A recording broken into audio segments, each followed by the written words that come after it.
It has been a good morning. It's been a good morning. So we've been in this series before I left for Thailand and that called Flip. The idea is what happens when God turns you around. Again, most of our lives we actually live like this with things that we're grabbing onto. Again, we're just kind of bent selfishly. And so we want to make life about us, that we're kind of the king, we're the queen, it's about us, especially those of us that are here in America, we're just, there's so much stuff to take and to work for and to hold on to, and we work real hard. And again, the whole idea of God following Jesus, so it takes a flip, so that we can receive the good gifts that he wants to put into our hands. The gifts that we can't earn. The gifts in some ways that we really can't even hold on to. The gifts that oftentimes will overflow from our hands. I mean, that's the kind of God who we're trying to follow. And so in Thailand, I was teaching this whole idea to the children and to the adults, this idea that our hands are oftentimes like this. It's kind of dark underneath here, that whole aspect. The Bible's got all these metaphors in it about darkness and light. Alive and dead. Again, we know that happens. There's this idea that the Bible has this metaphor of oftentimes people are in slavery, even if we don't realize that we're in slavery, and God wants to turn us to free, but we go back to slavery, we go back to sin. There are just all these things that happen, and there's just these flips that God has to keep doing in us, and he's the kind of God that wants to do that. Again, one of the things that we think about with God is that he is this good Father. And the Bible tells us that God so loved, he gave with his open hands. God so loved, he gives. He's giving right now. Again, all the gifts that we've received this morning through the songs, through communion, through prayer, through us being together, through the children that are alive with movement and alive with singing. Your voices this morning just sounded awesome because all these gifts God is pouring into our hands. And we have this kind of Father that God so loved, he cannot stop giving. We're not going to exhaust God this morning. We're going to get exhausted by God. But he's going to help us recover so we can keep receiving gifts that he's just going to keep pouring over and over and over into our hands if we have our hands like this. A lot of times with our hands like this, God's pouring gifts all over, but we're missing them.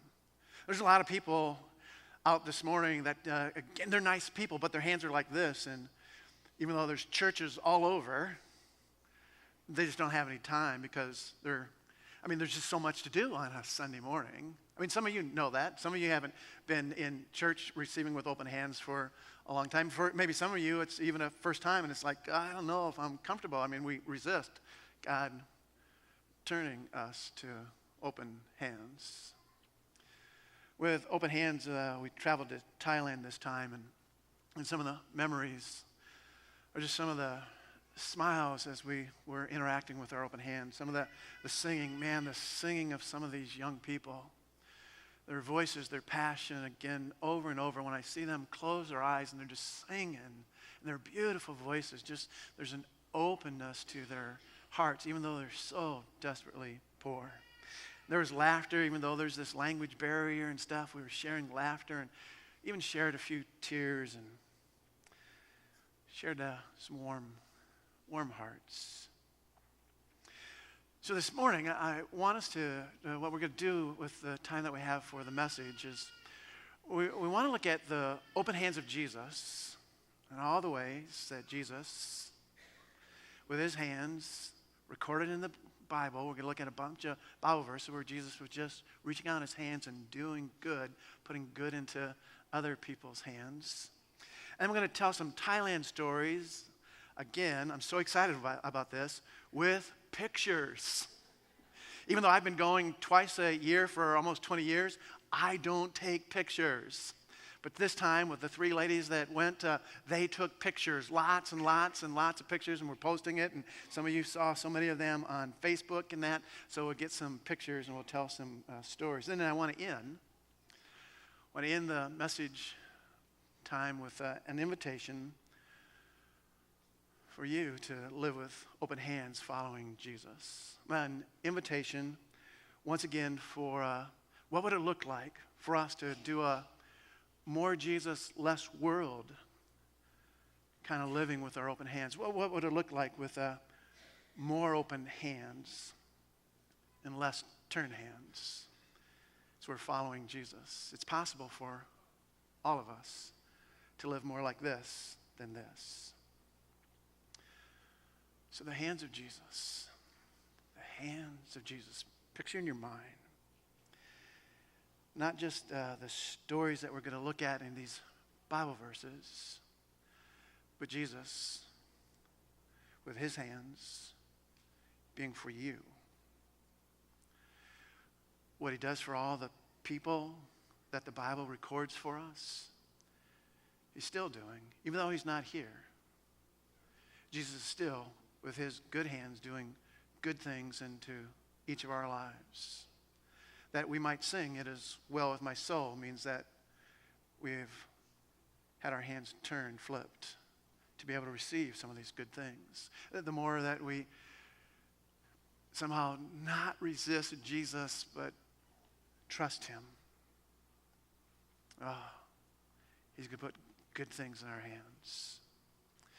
And to even know that even when sometimes things, we just don't see how he is putting good things in our hands because of all the things that have happened in our lives, that somehow his hands are never turned.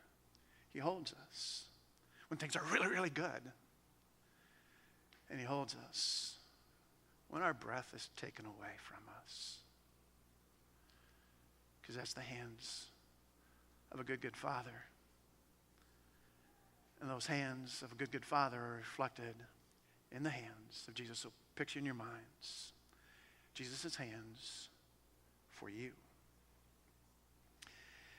So in Mark chapter 1, verses 31, and then 10 verses later, verse 41, we read this. And he came and took her, it's Peter's mother-in-law. She was sick, but it says he came and took her by the hand and lifted her up. And the fever left her, and she began to serve them. Yeah. Jesus took her by the hand. The fever left. From his open hands to her open hands, she began to serve. 10 verses later, he was looking at someone that if we would see the person that he was looking at, our stomachs would turn. There would be a queasiness that we would get because of the crud that was just on his body. And he hadn't been touched for a long, long time. He was, what the Bible talks about is this idea of unclean and untouchable. But he cries out to Jesus, and we read, moved with pity, Jesus stretched out his hand and touched him. Maybe touched him for the very first time in a long, long while. Touched him not with a hand trying to push him away, but a hand that be clean. And the man from the hand of Jesus became clean. If we go to Mark chapter 5, there's this great, great story of this 12-year-old girl. Maybe there's some 12-year-old girls here today. This 12-year-old girl had breathed her last. She died, and the father and the mother, man, they were just beside themselves, so heartbroken. Just thought, there's no turning back. But then we read, taking her by the hand, he said, Talitha cum, which means, little girl, it's time to get up. And she gets up. Jesus can do that for that little girl. He can do it for all of us. There will be times when life is going to be out of our hands. But Jesus will come and take us by the hand. I'm with you. Time to get up. I'm going to switch over to, Mark 10. Yeah, don't want to miss this one. Mark chapter 10. One of our favorite scenes, many of us favorite scenes in that, Jesus with a bunch of little children. I mean, just all kinds of little children in that. And again, some of you know the story that at first the disciples said, hey, don't bother Jesus with these little children. They're making too much noise. He's here to teach the adults. He's got to help the adults and stuff. And he does have to help the adults. But when Jesus saw it, he's displeased. And no, let the little children come to me. And again, they're just this. So the Bible says, and he took them in his arms and he blessed them and laying his hands on them. I mean, they're just smiles. There's a warm hearts. There's just joy. There's just Jesus. I love to picture that. And I love to live it. Messing with little kids. Touching them on the shoulder. Giving them a rough house. Giving them a little noogie. Just loving on them with joy and laughter and warm hands and blessing them. Because Jesus is still blessing little children all the time. It's great to be a part of that open hand kind of blessing. In Luke chapter 4, again, if we can just picture this scene. It says, now when the sun was setting, all those who were sick with various diseases were brought them to him. And he laid his hands on every one of them and healed them. Again, just this picture of all these people and all kinds of brokenness, all kinds of despair, all kinds of suffering, all kinds of poor, but here's this energy of kind of this flowing hope just rising through the hands of Jesus. And so often we pray for that. And maybe sometimes we see results of that, and sometimes we don't see the results of that. Again, Jesus doesn't touch every broken person back then, because he had a bigger mission to do with his hands, as we're going to see in a moment. But he definitely brought blessings into many lives, and then he brings eternal blessings with his hands into all our lives. And next we're going to look at Jesus' open hands nailed to the cross. Their open hands nailed to the cross. And without those open hands nailed to the cross, all the gifts that we can receive from Jesus, not just for this life, but for eternity, would not be possible. So Luke records for us in Luke 23, verse 46, then Jesus, calling out with a loud voice, said, Father, into your hands, because my hands are nailed, into your hands I commit my spirit. And having said this, he breathed his last. In time and time again, I keep teaching all of us that we are following the breaths of Jesus. Jesus shares every breath with us. Jesus at Christmas time has a first breath that we celebrate, just like all of us had a first breath. And then for 30-some years, Jesus had the breaths of life like we have right now. We have all these breaths of life. But then Jesus shares with us, because for all of us, every one of us in this room, there will come a last breath. You know that. I know that. We all know that. Jesus shares a last breath with us so that he can share the first breath that none of us can give to ourselves. We will not have the power in our dead hands.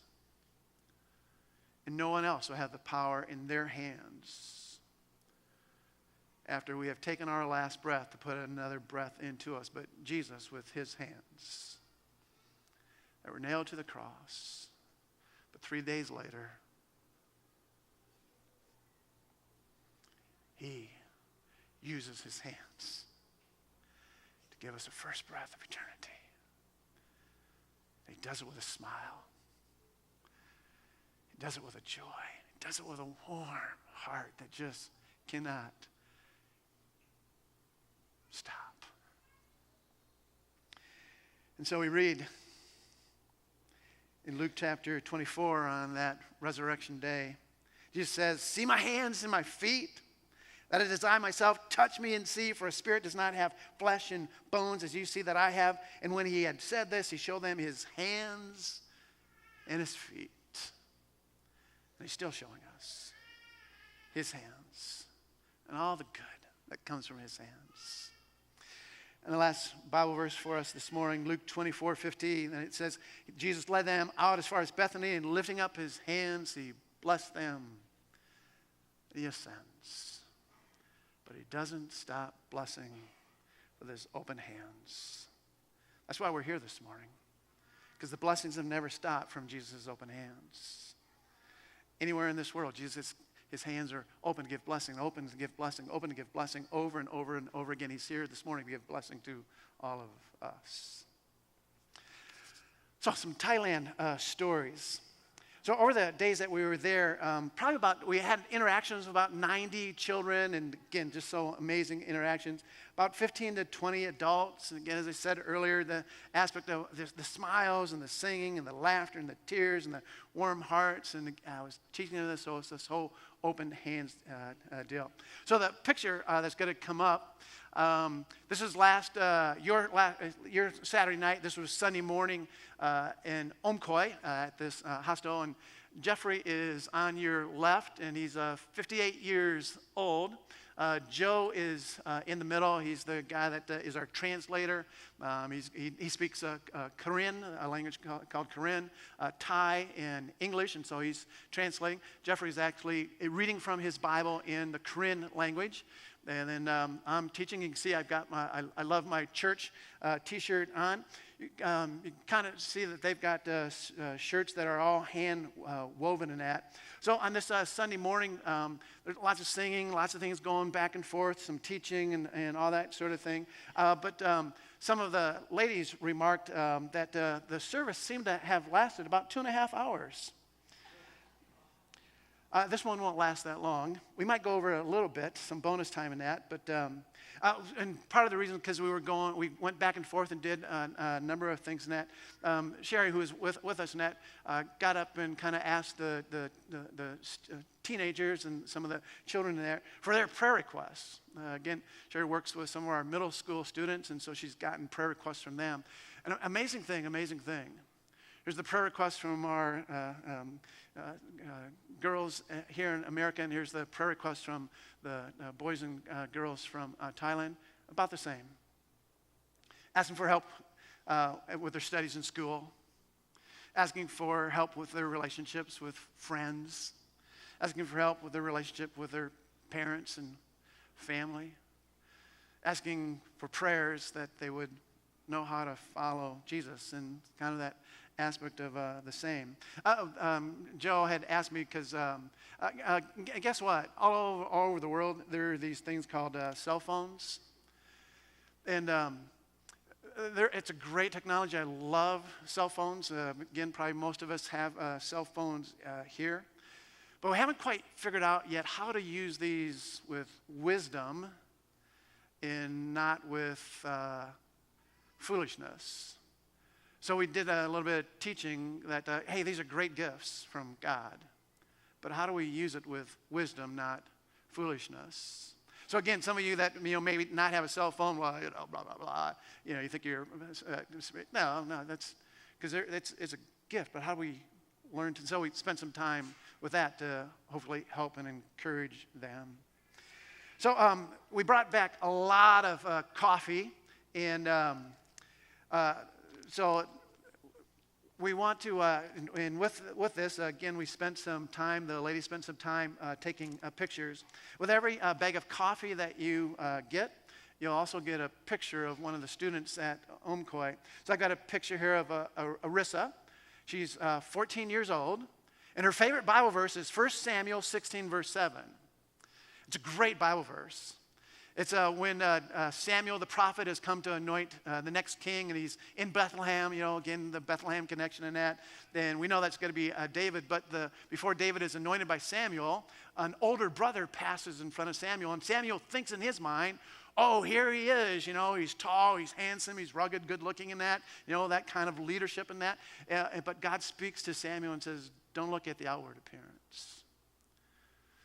People look at the outward appearance. God looks at the heart. And that good-looking, tall, strapping man is not chosen to be anointed. And so this young lady realizes that God is looking at her heart, not just the outward appearance. And so when you get a cup of, or a bag of coffee and that, get a picture to pray for Arissa or pray for one of the other students, and you can look up the Bible verse, and that Bible verse that applies to them applies to you. As they read it in Korean and you read it in English, God's word is alive. So coffee for souls that matter. Coffee for souls that matter. And sometimes people ask me, man, what do you eat over in Thailand when you go over there? And I eat a lot of Lay's potato chips. So this is 20 bahts. This is some Thai. It's got, it looks like you could get Lay out of it real quick. But the real important thing is to read the English original flavor, because they have some seaweed flavor and some other kinds of jalapeno and all kinds of other crazy flavors in that. So but these sustain me.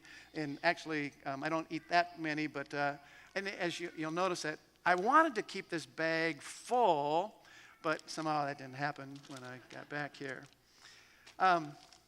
So one more thing about Jeffrey. He's the house father, and he has a favorite Bible verse, and it's Matthew 5, verse 8. Blessed are the pure in heart, for they shall see God. There's something about the heart of Jeffrey. I said there were some tears. Some of the tears were from Jeffrey. Sarah was just so moved that we were able to be together again, and we were able to teach this whole open hands, and they were really just tracking as much as they could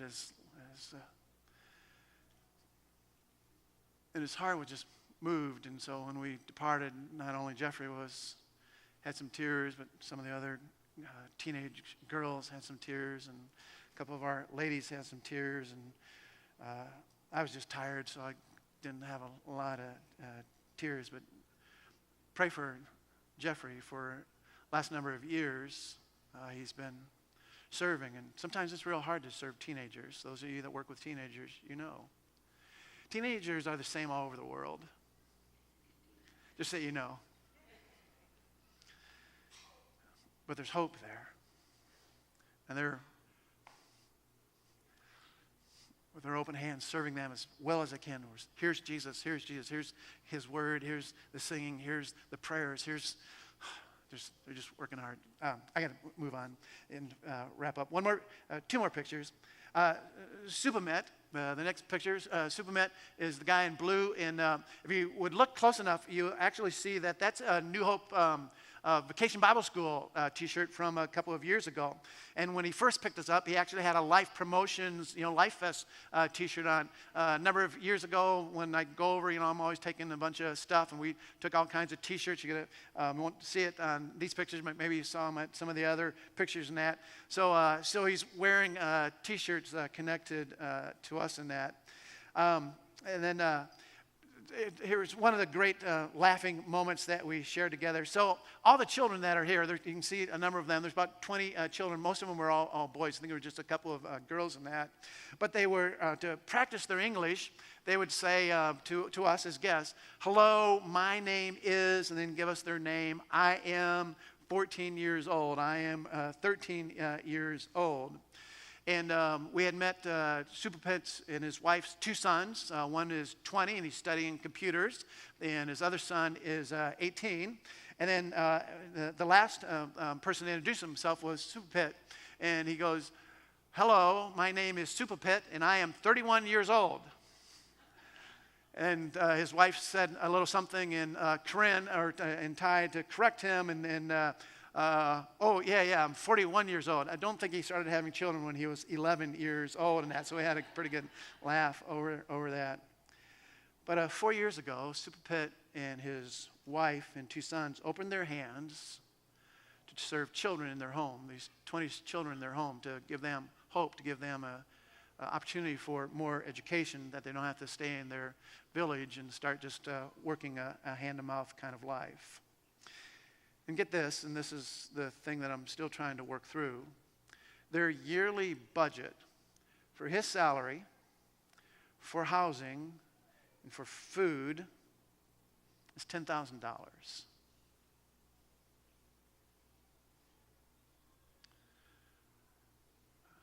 I want us to be a church that gets more generous with our open hands to support this worthwhile ministry, because every child that comes into these homes,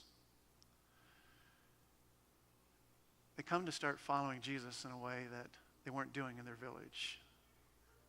If we can get behind places that the children learn how to follow Jesus and will follow Jesus through their teen years and into their adult years, I want to get behind that. One more picture. So this is a restaurant, and on the left is Dang. That's her Thai nickname. She's been serving God's church for 30 years.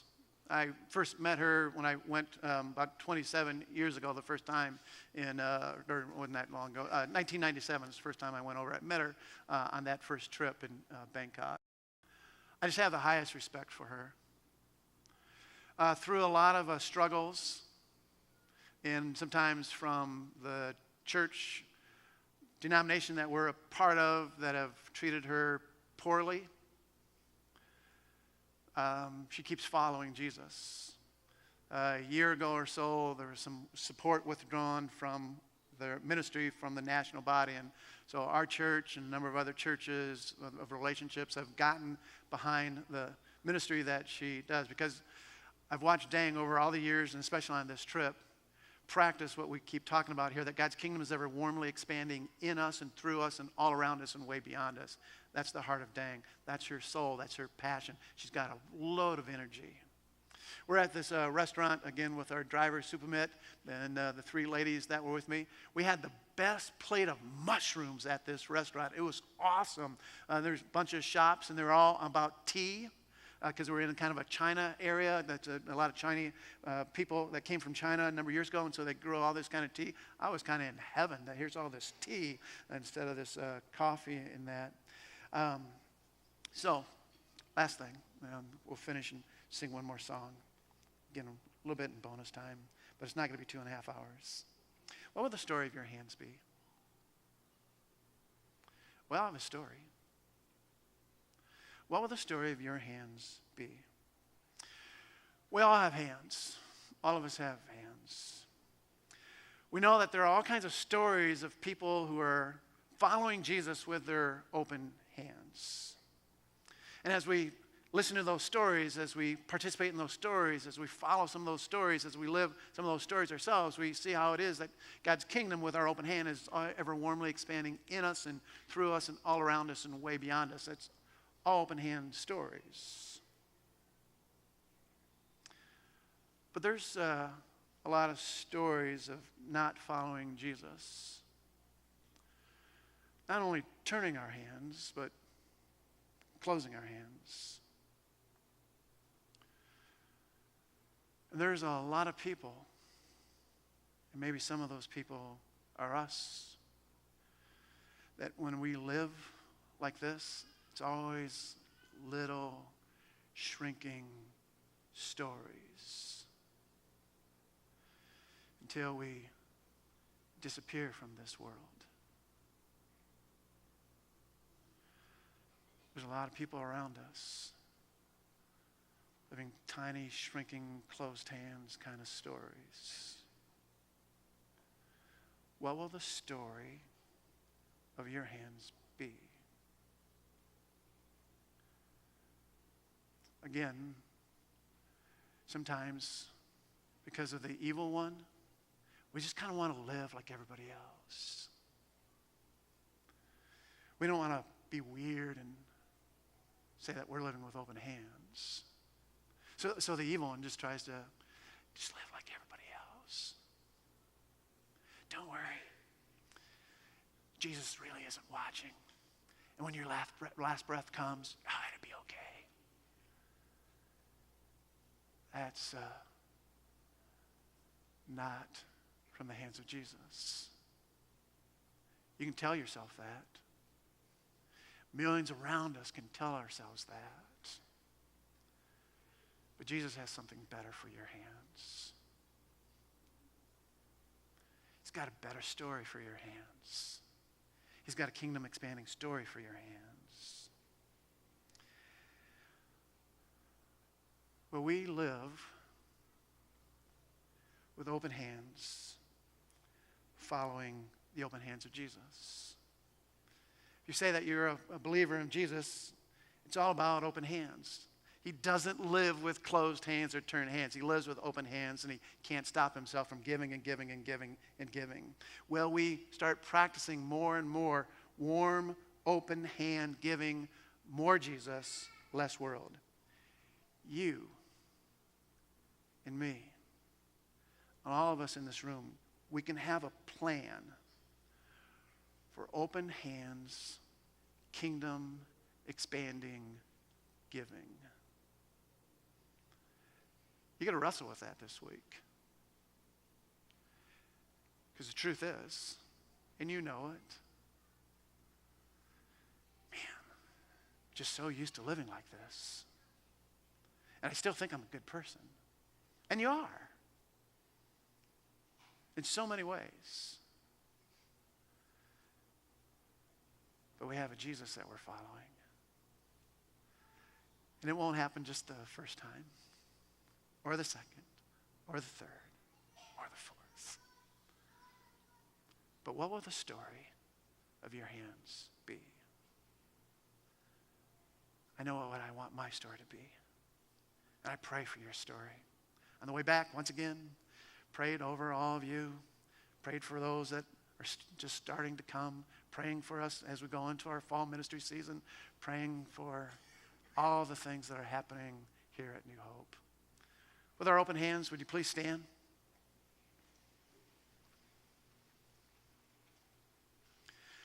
Lord Jesus, in every open hand here this morning, you want to place more good gifts into our hands. And with our hands upturned like this, that's how you can keep pouring gifts into our hands, overflowing over our hands over and over and over again. So Jesus, will you help us to follow you? Again, we can see so many people in this world that aren't following you, but Jesus, will you do a move with your hands upon our hearts, upon our lives, that we would follow you with open hands, that we would trust you with open hands. Jesus, you want to be so good to us. Help us to receive over and over all the good gifts you want to pour into our hands, that we would follow you, as we're going to sing in a moment, that we'd follow you true north. There's all kinds of other directions that we could go, but with our open hands, may we follow you. So Jesus, we ask it. Our hands are open. Keep pouring into us and help us to release back to your ever warmly expanding kingdom. We ask and pray it in your name, Jesus, and all agreed said.